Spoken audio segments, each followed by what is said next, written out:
ರಾಜ್ಯಪಾಲರು ಕೂಡ ಪ್ರಶಂಸೆ ಮಾಡಿದ್ರು, ಅದ್ರ ಬಗ್ಗೆ ಅವರು ಪ್ರಶಂಸೆ ಮಾಡಲೇಬೇಕಲ್ಲ. ಒಳ್ಳೆ ಕಾರ್ಯಕ್ರಮ ಅಂತೇಳಿ ದೇಶದಲ್ಲಿ ಮೋದಿ ಅಂತವ್ರು ಮಾಡಲಿಕ್ಕಾಗಿಲ್ಲ.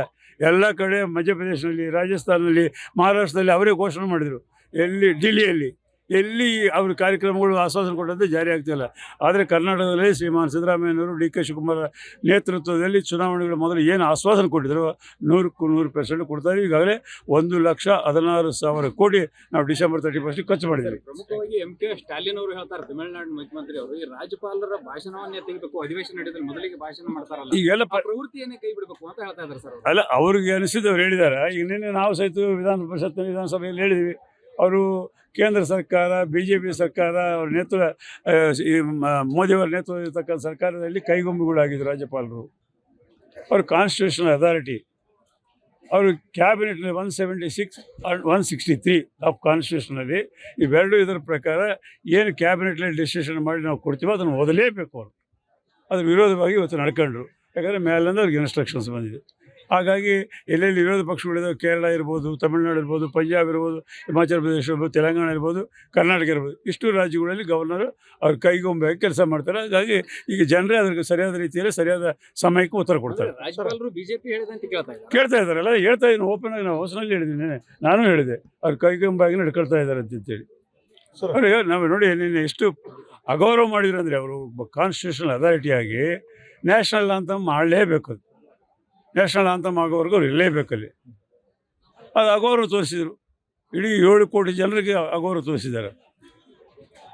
ಅದು ಆಗಬಾರ್ದು ಅಂತ ಹೇಳ್ತೀವಿ ನಾವು. ದೇವದುರ್ಗ ಶಾಸಕಿ ಕರೆಮ್ಮ ಅವರ ಮೇಲೆ ಏನೋ ಮರಳು ದಂಗೆ ನೋಡಿ ಎಲ್ಲ ಇದರಲ್ಲಿ ಕೆಲವು ಕಡೆ ಆಗ್ತಿರ್ತಾವ. ಅದನ್ನು ಇಮಿಡಿಯೇಟ್ಲಿ ಎಂಕ್ವೈರಿಗೆ ಹಾಕಿದ್ರು, ಪೊಲೀಸ್ನವರು ಹೋದ್ರು, ಅವ್ರ ಮೇಲೆ ಕ್ರಮ ತೆಗೆದುಕೊಳ್ಳಿಕ್ಕೆ ಈಗಾಗಲೇ ತಿಮ್ಮಾಪುರ ಅವ್ರ ಮೇಲೆ ಸರ್ ಭ್ರಷ್ಟಾಚಾರ ನೋಡಿ. ಈಗ BJP ಅವರಿಗೆ ಬೇರೆ ಕೆಲಸ ಇಲ್ಲ. ಈ ಸರ್ಕಾರ ಭಾಳಷ್ಟು ಉತ್ತಮ ಕೆಲಸಗಳು ಮಾಡ್ತಾ ಇದೆ. ಜನಪರವಾದಂಥ ಕಾರ್ಯಕ್ರಮಗಳು ಆಶ್ವಾಸನೆ ಕೊಟ್ಟಂತೆ ನಡ್ಕೊಳ್ತಾ ಇದೆ. ಇರಿಗೇಷನ್ ಕಾಮಗಾರಿಗಳು, ರಸ್ತೆಗಳು ಕಾಮಗಾರಿಗಳು ಇರ್ಬೋದು, ಎಲ್ಲ ಕಾಮಗಾರಿಗಳು ಬಜೆಟ್ನ ಪ್ರಕಾರ ನಡೀತಾ ಇದೆ. BJP ಅವರು ತಿಮ್ಮಾಪುರ್ಗೆ ರಾಜೀನಾಮೆ ಕೊಡಬೇಕು ಅಂತ ಕೇಳ್ತಾರೆ. ಯಾರನ್ನೊಬ್ಬರು ಹಿಡ್ಕೊಳ್ಬೇಕಲ್ಲ. ಅವರು ಏನಾದರೂ ಆಪಾದನೆ ಬೆಳಗ್ಲಿದ್ದ ಸಾಯಂಕಾಲವರೆಗೂ ಹೇಳೋದೇನು ಆಪಾದನೆಗಳು ಮಾಡೋದು, ಸರ್ಕಾರ ಮುಖ್ಯಮಂತ್ರಿಗಳು ಬದಲಾವಣೆ ಆಗ್ತಾರೆ ಅಂತ ಹೇಳೋದು. ಇದು 160 ಸಲ ಹೇಳ್ಯಾರ ಈಗಾಗಲೇ. ವಿಜಯಾಧರ್ ಅಂತವರು, ಅಶೋಕ್ ಅಂತವರು. ಅವರು ಅಷ್ಟು ಒಂದು ದೊಡ್ಡ ಪಕ್ಷದ ಅಧ್ಯಕ್ಷರಾಗಿ, ಅವರ ವಿರೋಧ ಪಕ್ಷ ನಾಯಕರಾಗಿ ಯಾವುದಾದ್ರೂ ಒಂದು ಹೇಳಿದ್ರೆ ಜನರು ತಿಳ್ಕೊಳ್ಬೇಕು, ಏನೋ ಇದರಲ್ಲಿ ಅರ್ಧ ಐತೆ ಅಂತೇಳಿ 106 ಸಲ ಹೇಳಿ. ಬೆಳಗಾವಿಗೆ 6 ಸಲ ಬಂದು ಹೋಗ್ಯಾರೆ ಮುಖ್ಯಮಂತ್ರಿಗಳು. 6 ಸಲ ಹೋದ್ರು. ಪ್ರತಿ ಸಾರಿ ಅವ್ರು ಹೋಗ್ತಾ ಇದ್ದಾರೆ, ಅವ್ರು ರಾಜೀನಾಮೆ ಮಾಡ್ತಾರೆ ಅಂತ ಹೇಳೋದು. ಈ ರೀತಿಯಾಗಿ ಅವರಿಗೆ ರಾಜಕೀಯದಲ್ಲಿ ಅವರಿಗೆ ಒಲ್ಲಿ ಅವರ ಅಧಿಕಾರಕ್ಕೆ ಬರಬೇಕು, ಇದ್ದಂಥ ಸರ್ಕಾರ ಮಾಡುವಂಥ ಒಳ್ಳೆ ಕೆಲಸಗಳಿಗೆ ಅವರ ಕಪ್ಪು ಸುಖ ತರಬೇಕು ಎಂಬ ಉದ್ದೇಶವನ್ನು ಬಿಟ್ಟರೆ, ಕೇಂದ್ರದಿಂದ ಬರಬೇಕಾಗಿದ್ದ ಹಣ ಕೊಡಿಸೋಕ್ಕೆ ಅವ್ರು ಯಾರು ಬಾಯಿ ಬೆಚ್ಚೋದಿಲ್ಲ. 4 ಮಂದಿ ಕೇಂದ್ರ ಸರ್ಕಾರದಲ್ಲಿ ಮಂತ್ರಿಗಳಾಗಿದ್ದಾರೆ, ರಾಜ್ಯಸಭಾ ಲೋಕಸಭಾ ಸದಸ್ಯರಿದ್ದಾರೆ. 11,300 ಕೋಟಿ ಅನೌನ್ಸ್ ಮಾಡಿ, ಅಪರ ಭದ್ರಾಗ 5,300 ಕೋಟಿ, ಪೆರಪುಳ ರೋಡಿಗೆ 3,000 ಕೋಟಿ, 3,000 ಕೋಟಿ ಕೆರೆಗಳ ಅಭಿವೃದ್ಧಿ ಅಂತೆಗೆ ಅನೌನ್ಸ್ ಮಾಡಿ ಬಜೆಟ್ನಲ್ಲಿ. ಇಲ್ಲಿ ನಮ್ಮ ಶ್ರೀಮಾನ್ ಬೊಮ್ಮಾಯಿನವರ ಸರ್ಕಾರ ಅವ್ರ ನೇತೃತ್ವದಲ್ಲಿ ಇದ್ದಾಗ ಶ್ರೀಮಾನ್ ಬೊಮ್ಮಾಯಿನವರು ಸಹಿತ ಅವರಿಗೆ ಕೃತಜ್ಞತೆಗಳು ಸಲ್ಲಿಸಿದ್ದಾರೆ ಅಸೆಂಬ್ಲಿಯಲ್ಲಿ. ಆದರೆ ಇವತ್ತಿಗೊಂದು ಪೈಸಾ ಕೊಟ್ಟಿಲ್ಲ. ಈ GST ಕಡಿಮೆಗೆ 13,000 ಕೋಟಿ ನಮ್ಗೆ ಕಡಿಮೆ ಆಗ್ತದೆ. ಹೈಯೆಸ್ಟ್ ಸೆಕೆಂಡ್ ನಾವು ಎಂಟೈರ್ ದೇಶದಲ್ಲಿ 200 ರಾಜ್ಯ ನಮ್ಮ ಹೈಯೆಸ್ಟ್ ನಾವು ಟ್ಯಾಕ್ಸ್ ಕಟ್ಟೋರಲ್ಲಿ. 1 ರೂಪಾಯಿಗೆ 13 ಪೈಸಾ ಇಲ್ಲಿ ಬರ್ತಾಯಿದೆ. 1 ರೂಪಾಯಿ ತೊಗೊತಾ ಇದ್ದಾರೆ, 13 ಪೈಸಾ ಮಾತ್ರ ಇಲ್ಲಿ ಕೊಡ್ತಾ ಇದ್ದಾರೆ. ಈಗ ನರೇಗಾದ ಏನಾಯ್ತು, 100% ಕಾಂಗ್ರೆಸ್ ಸರ್ಕಾರ ಕೇಂದ್ರದಲ್ಲಿದ್ದಾಗ 2005ರಿಂದ ನಡ್ಕೊಂಡು ಬಂತು ಇಲ್ಲಿವರೆಗೂ. ಈಗ ಅದನ್ನು ಚೇಂಜ್ ಮಾಡಿ 60-40 ಅಂತ 40% ರಾಜ್ಯಗಳು ಕೊಡಬೇಕಂತಾರೆ. ಸೊ ಈ ರೀತಿಯಾಗಿ ದುರ್ಬಲಗೊಳಿಸ್ತಕ್ಕಂಥ ರಾಜ್ಯ ಸರ್ಕಾರಗಳು ದುರ್ಬಲಗೊಳಿಸ್ತಕ್ಕಂಥ ಪ್ರಯತ್ನ ಈ ಮೋದಿಯವರ ಸರ್ಕಾರ, BJP ಅವರು ಮಾಡ್ತಾರೆ. ರಾಜ್ಯಪಾಲರು ಕೂಡ ಪ್ರಶಂಸೆ ಮಾಡಿದ್ರು, ಅದ್ರ ಬಗ್ಗೆ ಅವರು ಪ್ರಶಂಸೆ ಮಾಡಲೇಬೇಕಲ್ಲ. ಒಳ್ಳೆ ಕಾರ್ಯಕ್ರಮ ಅಂತೇಳಿ ದೇಶದಲ್ಲಿ ಮೋದಿ ಅಂತವ್ರು ಮಾಡಲಿಕ್ಕಾಗಿಲ್ಲ.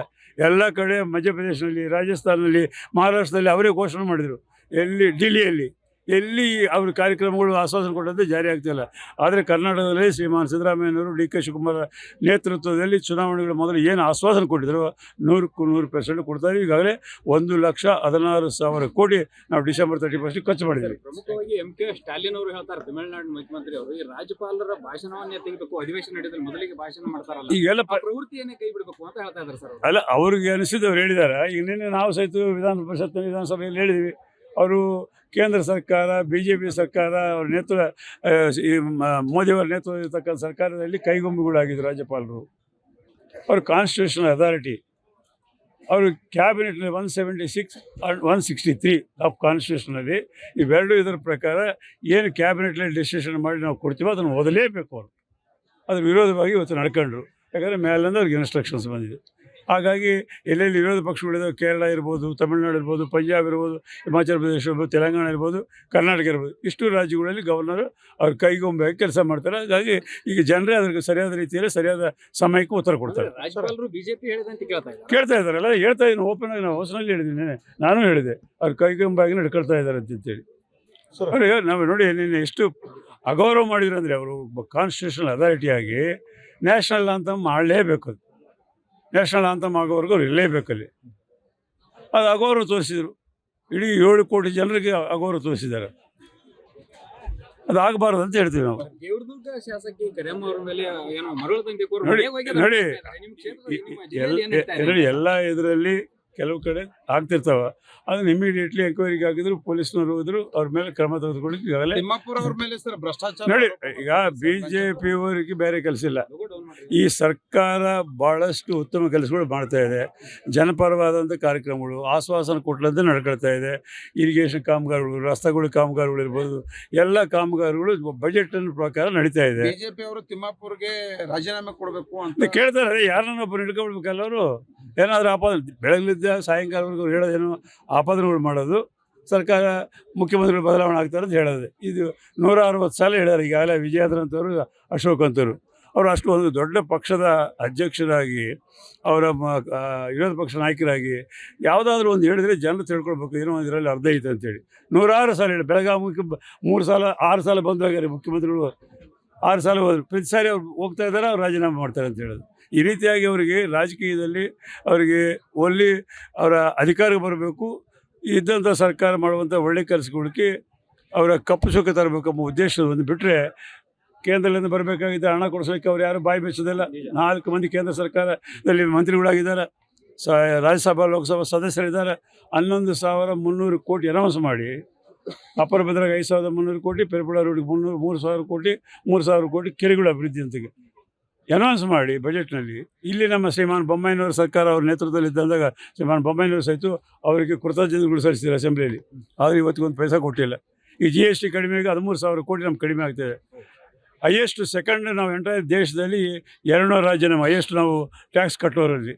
1 ರೂಪಾಯಿಗೆ 13 ಪೈಸಾ ಇಲ್ಲಿ ಬರ್ತಾಯಿದೆ. 1 ರೂಪಾಯಿ ತೊಗೊತಾ ಇದ್ದಾರೆ, 13 ಪೈಸಾ ಮಾತ್ರ ಇಲ್ಲಿ ಕೊಡ್ತಾ ಇದ್ದಾರೆ. ಈಗ ನರೇಗಾದ ಏನಾಯ್ತು, 100% ಕಾಂಗ್ರೆಸ್ ಸರ್ಕಾರ ಕೇಂದ್ರದಲ್ಲಿದ್ದಾಗ 2005ರಿಂದ ನಡ್ಕೊಂಡು ಬಂತು ಇಲ್ಲಿವರೆಗೂ. ಈಗ ಅದನ್ನು ಚೇಂಜ್ ಮಾಡಿ 60-40 ಅಂತ 40% ರಾಜ್ಯಗಳು ಕೊಡಬೇಕಂತಾರೆ. ಸೊ ಈ ರೀತಿಯಾಗಿ ದುರ್ಬಲಗೊಳಿಸ್ತಕ್ಕಂಥ ರಾಜ್ಯ ಸರ್ಕಾರಗಳು ದುರ್ಬಲಗೊಳಿಸ್ತಕ್ಕಂಥ ಪ್ರಯತ್ನ ಈ ಮೋದಿಯವರ ಸರ್ಕಾರ BJP ಅವರು ಮಾಡ್ತಾರೆ.